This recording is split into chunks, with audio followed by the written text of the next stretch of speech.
कि जो शिक्षा का स्तर वास्तव में हमारे बीच में बहुत ही गिर रहा है, और गिरने का कारण भी कुछ है, क्योंकि मैं समझता हूँ भ्रष्टाचार हम ही से बढ़ता है। और सबसे बड़ी चीज यह है कि भ्रष्टाचार हम ही लोग जो हमारे बीच के हैं।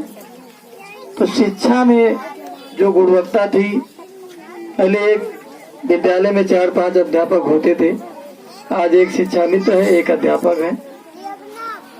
और नीरज भाई, मैं आपका बहुत बहुत धन्यवाद करता हूँ। हमारे बड़े भाई अभी ने कहा भी शिक्षा का स्तर बहुत, तो शिक्षा के बारे में जब तक हम अपने विचार,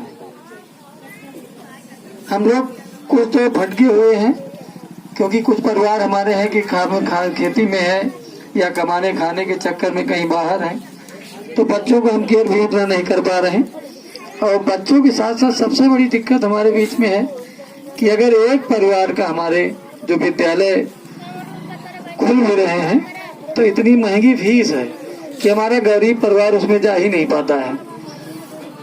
तो इसलिए मैं नीरज भाई को बहुत बहुत बधाई देता हूं कि आपने जो ये कोचिंग सेंटर के माध्यम से हमारे बच्चों को जो शिक्षा देने के काम कर रहे हैं। तो अगर इसी तरह हमारे बीच में गांव के अंदर झोपड़ियों में, जहाँ पे एक मलिन बस्ती हमारी है, अगर इसी सोच के ऐसे व्यक्ति अगर हमारे बीच में 2-4 आ जाते हैं तो मैं समझता हूँ बच्चे हमारे शिक्षा भी इनको मिलेगी, शिक्षा के साथ साथ इनका रोजगार भी, इनका नौकरी पेशा या कुछ भी करेंगे, कहीं भी अगर शिक्षा इनके पास है तो कहीं भी कमाने खाने के इनको कोई परवाह नहीं है।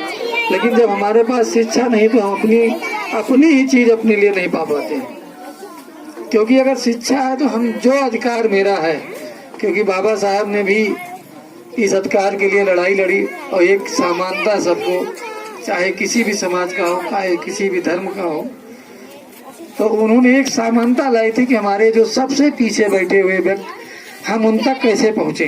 तो उनके पास शिक्षा का ही माध्यम था। सबको पता है कि बाबा साहब ने विदेशों तक पढ़ाई पढ़ी है।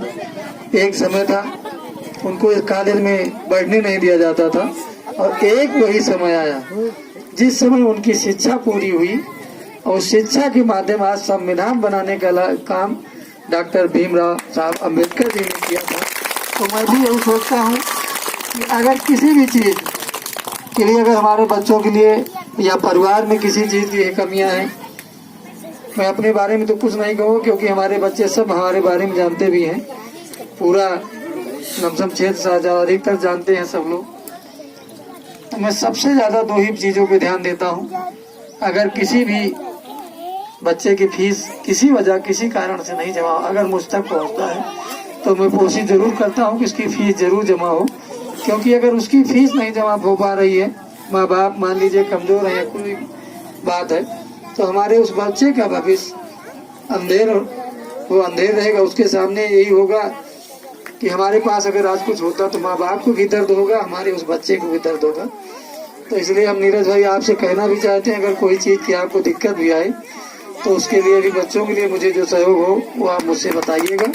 लेकिन बच्चों के बारे में जो हमारे आप 2-4 लोग मिलकर जो ध्यान दे रहे हैं, तो इसी तरह जितने भी अपने समाज के हों, कहीं भी हों, क्षेत्र में पिछड़ा क्षेत्र बहुत है हमारा, इसे उसमें कोई कहने की वो नहीं है। और जो बड़े बड़े विद्यालय हैं तो उसमें इतनी महंगी फीसें हैं कि हमारे बच्चे गरीब परिवार के जा ही नहीं पाते हैं। तो इसलिए मैं आप सबसे अनुरोध करता हूँ, और भी जितनी ताकत हो समाज के लिए, शिक्षा के स्तर में अगर जितनी भी ताकत आपकी हो, कोशिश करें कि हमारे बच्चे कोचिंग सेंटर से पढ़कर आगे बढ़ें। कोई डॉक्टर भी बन सकता है, कोई PCS भी बन सकता है। इसलिए मैं चाहता हूं कि हमारे जितना भी शिक्षित परिवार हमारा होगा, उतना ही विकास हमारे क्षेत्र का, हमारे देश का, हर जगह पे हमारा क्षेत्र आगे बढ़ेगा। इसीलिए मैं ज़्यादा कुछ नहीं कहूँगा, अपने बच्चों के बारे में इतना जरूर कहूँगा कि जितनी भी शिक्षा आपको बेटा मिले उतनी ही, उससे भी कहीं ज़्यादा करने की बेहतर। और एक नशा जरूर होनी चाहिए कि अगर नशा जज्बा बहुत ही जुनून का जज्बा हो